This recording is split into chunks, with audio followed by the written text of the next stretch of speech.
नमो नमः. आज आपण श्री सिद्धांत शिखामणीतील भावप्रकाश स्थल हे स्थल पाहणार आहोत. तरंगाद्या यथा सिंधो न भिद्यन्ते तथात्मनि भावाहा बुद्धादया सर्वे यत्तद् भावप्रकाशनम. तरंग, फेस, बुडबुडे हे जसे समुद्रापेक्षा भिन्न नसतात, तशा प्रकारे बुद्धी वगैरे भावना क्रियाप्रकाश संपन्न शिवयोग्याच्या आत्मचैतन्य रूपापेक्षा भिन्न नसतात.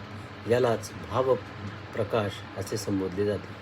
शिव एव जगत सर्वं शिव एव अहमित्यपि भावयन परमो योगी भवदोषैर्न बाध्यते.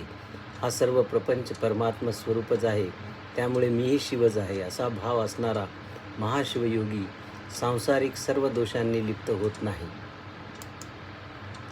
अर्थात त्याला संसारातले कुठलेही बंधन बांधू शकत नाही.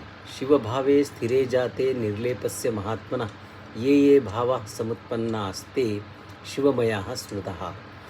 सर्व विषयांपासून अलिप्त असलेल्या शिवभावना स्थिर झालेल्या शिवयोग्याच्या ठिकाणी उत्पन्न होणाऱ्या सर्व भावना शिवमय झालेल्या असतात.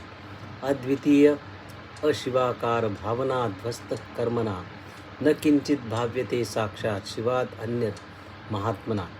त्या भावना कोणत्या, तर त्याचे उत्तर देताना आचार्य म्हणतात, ज्याच्या समान अथवा अधिक अशी दुसरी वस्तू नाही अशा परमात्म्याच्या ठिकाणी निर्माण झालेल्या समरस भावनेने कर्मबंधन ध्वस्त केलेला शिवयोगी शिवाशिवाय दुसऱ्या कशाची भावना करीत नाही. अर्थात तो ज्याची भावना करतो तो केवळ परमशिवच होय. गलिता ज्ञानबंधस्य केवलात्मानुभाविनः यत्र यत्र इंद्रियासक्ती तत्र तत्र शिवात्मता. ज्ञानाने ध्वस्त करून केवळ शिवस्वरूप अनुसंधानी अशा शिवयोग्याच्या इंद्रिय ज्या ज्या ठिकाणी आसक्त होतात त्या त्या ठिकाणी त्या भावनासिद्ध परशिवस्वरूपाशिवाय दुसरे काहीही नसते. रागद्वेषादयो भावा संसारक्लेशकारणं तेषाम उपरमो यत्र तत्र भाव शिवात्मका. राग, द्वेष इत्यादी भावना संसार क्लेशाला कारणीभूत असतात. हे खरे असले तरी त्या भावना ज्याच्या मनातून नाहीशा झाल्या आहेत अशा शिवयोग्याच्या सर्व भावना शिवात्मकच झालेल्या असतात. यथा सूर्यसमाक्रांतो न शक्नोति तमसदा तथा प्रकाशमात्मानं न अविद्या आक्रमती स्वयं.